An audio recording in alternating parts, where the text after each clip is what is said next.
Sometimes the hardest thing to admit is that we've failed, that we've fallen short.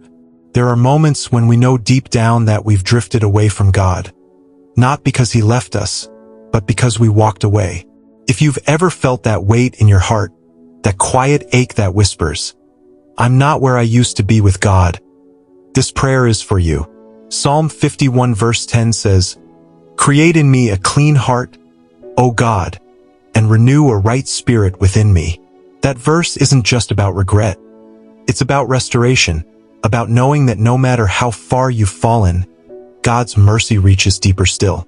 Give me just these 3 minutes of your time. Clear your mind of every distraction and focus your heart on God as we pray together. Let's pray. Father, I come before you with a heart that's heavy. I, a pilgrim and an exile returning to you. I've made mistakes. I've done things I shouldn't have, said words I regret, and allowed my heart to wander from your truth. But right here, right now, I'm coming back to you. Lord, I'm sorry for the times I chose my way instead of yours. I'm sorry for letting anger, pride, or fear take control. Forgive me for the moments I ignored your voice when you were trying to guide me toward peace.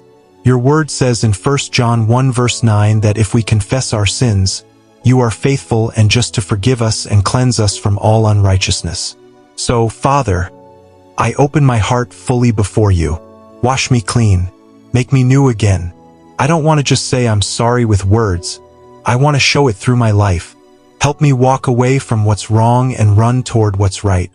Help me to love the people I've hurt, to forgive those who've wronged me, and to live each day in a way that honors you. God, when guilt tries to remind me of my past, remind me of your grace. When shame tells me I'm not worthy, remind me that your mercy says otherwise. When I feel too far gone, whisper again that you're still here, waiting, loving, forgiving. Thank you for never giving up on me, even when I gave up on myself. Thank you for your patience, your mercy, and your unending love that never fails. From this moment forward, I choose you again, Lord. I surrender my life back into your hands.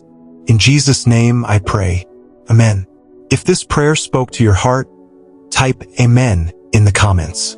Share this prayer with your loved ones. Someone you know might need it today. And don't forget to subscribe and turn on the notification bell so we can all pray together when new prayers are uploaded. Let's keep growing in faith together.